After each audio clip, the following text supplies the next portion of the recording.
Salut tout le monde. Ça va Sébastien? Ouais, très bien, on continue, toujours là. Aujourd'hui, ça devient inquiétant quand même pour manifester. Oui, dis-moi. Avec tous les échanges que j'ai eus cette semaine et même depuis une semaine et demie avec la préfecture, Oui. j'ai eu un interlocuteur, c'était mardi soir, qui m'a dit clairement le préfet ne veut plus vous voir dans l'ouest de Paris. Ah bon? Clairement, le préfet ne veut plus vous voir dans l'ouest de Paris. J'ai dit mais pour quelle raison? C'est comme ça. Donc aucune Parce explication. qu'on est à la Porte Dorée, il faut préciser, on est à l'est, on est au sud-est. Et Ouais, l'ouest, sud-est. c'est beaucoup plus que les Champs, ça va être aussi tout ce qui 14, 15, 16e arrondissement. D'accord. Donc les très beaux quartiers. Bon, ce quartier-là n'est pas trop mal, mais les autres quartiers, comme nous avons fait une manifestation qui était agréable en direction de la Statue de la Liberté. C'est dans le 15e arrondissement. Celle-ci, c'était un super parcours avec la rue du Commerce, rue de la Convention et tout ça. C'était un super parcours. Mais là, le préfet il a dit non, même ce parcours-là vous êtes interdit. J'ai la trace écrite sur cette demande. Quasiment tout Paris va nous être interdit. On fait un constat, semaine après semaine, ça diminue notre territoire, on va dire, nos parcours, notre liberté de manifester diminue de semaine en semaine.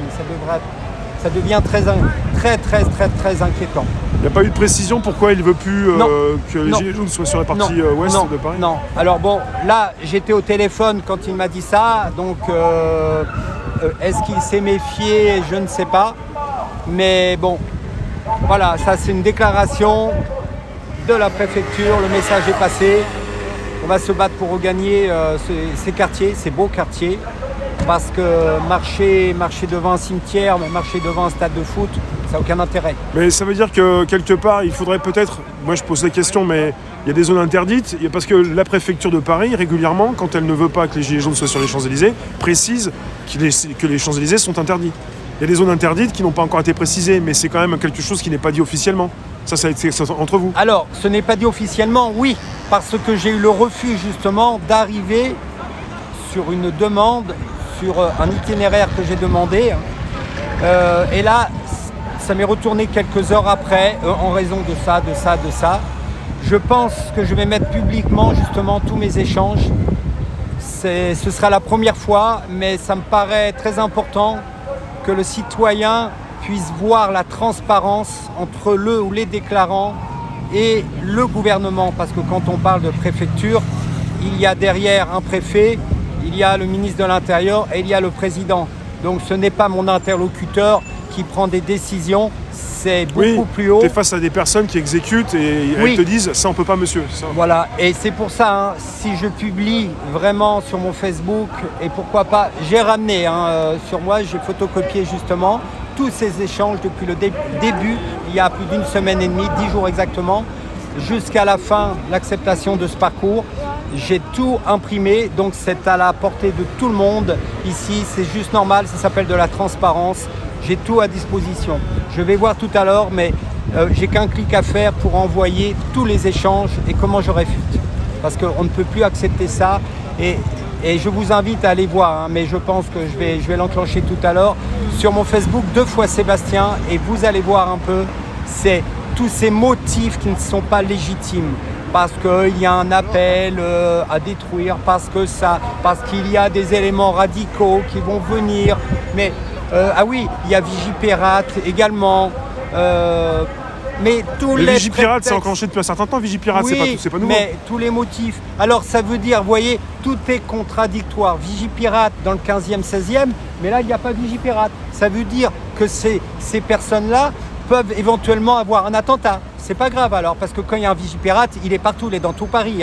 Paris, donc là, ça voudrait dire qu'il y a des préférés. Mais franchement, voilà, cet argument Vigipirate renforcé n'est absolument pas crédible. Si nous sommes ici, nous sommes dans le 12e arrondissement, que nous soyons ici ou dans le 15, 16e, 18e, peu importe, c'est la même chose. Ça veut dire, moi j'en déduis comme ça, que les endroits qui nous autorisent, c'est pas grave si ça pète alors. Moi c'est ce que je déduis. Donc, peut-être qu'ils pensent qu'il y a plus de chances dans le 15e que dans le 12e pour un attentat. Ils ont des renseignements que tu n'as pas. Tu vois nous avons eu hier un cas justement dans le 11e arrondissement. Bon, ce n'était pas le 15e, ce n'était pas le 16e. Oui.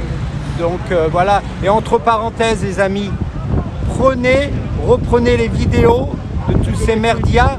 Regardez la quantité de policiers pour des gens avec des serpettes, avec des couteaux. Regardez la quantité ici qu'il y a pour des gilets jaunes qui viennent. Voilà notre arme, un gilet, des pancartes, des banderoles, un mégaphone. Mais il y a plus de gens armés pour des gilets jaunes. T'as compté combien de camions de policiers là? Alors pour l'instant c'est trop tôt parce qu'il y en a un peu partout. J'ai vu là-haut qui sont dissimulés en civil, je les ai repérés. Donc ce n'est pas trop cohérent quoi. Quand on voit une manifestation avec autant de services d'ordre, des gens armés, c'est même pas venir avec une matraque quoi. C'est carrément du pistolet. Un peu plus loin, j'ai vu un fusil d'assaut, style FAMAS ou autre chose. Bon, parce que là, ce ne sont pas les gendarmes, donc ce n'est pas un FAMAS, c'est autre chose.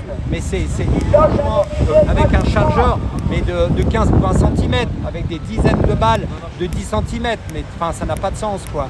Et par contre, hier, se baladaient des gens dans Paris avec des couteaux aux serpettes. Et là, quelques personnes étaient présentes pour neutraliser ces individus. Je ne comprends plus rien.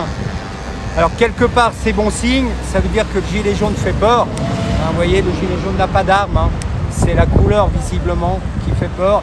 Et peut-être nos revendications, parce que nous voulons aujourd'hui éveiller, nous voulons sensibiliser, nous voulons réveiller la population endormie qui est endoctrinée par tous ces merdias qui nous envoient, là c'est Covid, mais avant c'était un autre et après c'était autre. Dès l'instant qu'ils ont un sujet d'actualité, ils se passent le mot, ils se passent la main et ça tourne en boucle et ça tourne en boucle et ça tourne en boucle. Voilà pour mettre le citoyen en état de sidération. Quel objectif avec le Covid? Je pense personnellement que c'est la vaccination. Bon, c'est un autre sujet ça. Donc voilà, pour l'instant j'ai pas assez en colère par rapport à cette restriction. Tu as une colère, tu penses à ce qui se passe peut-être à Marseille, à ce qui va se passer à Paris par rapport aux restrictions, par rapport aux bars, même à Paris qui vont, en région parisienne. Oui, parce que le virus a muté. Le virus, vous voyez, il est plus intelligent, il doit avoir un QI de 200 et il sait que... Est-ce que le gouvernement sait que le virus sort de chez lui à 21h59 pour foncer dans les bars? Il est très intelligent, donc vous voyez, c'est complètement contraire. Le soir, il y a moins de monde, donc il y a une distanciation qui se fait automatiquement, une distanciation sociale. Dans la journée, le midi, en soirée, vers 19h, ok, il y a beaucoup de monde. Bon, le Covid, c'est un autre sujet par rapport à cette pandémie, mais si on les écoute, on va restreindre, on va fermer les bars qui sont déjà en difficulté, qui ont fermé déjà pendant plus de 3 mois.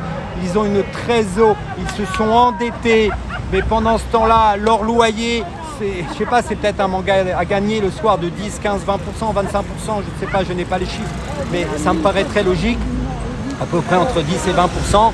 Donc voilà, on va restreindre, encore une fois, c'est une atteinte encore à la liberté de ces professionnels qui sont ouverts 6 ou 7 jours sur 7, qu'ils s'endettent, ils prennent des risques. Évidemment, les grandes sociétés du capitalisme, style Carrefour et autres choses, ne sont pas fermées. Mais non, parce que le Covid ne rentre pas là-dedans. Mais franchement, on se fout de la gueule de qui? On va fermer les bars parce que c'est plus dangereux le soir. Mais je n'ai même pas plus de mots à dire que ça. C'est juste incohérent. Voilà Rémi pour l'instant. À tout à l'heure, merci Sébastien. On va se revoir. Ouais.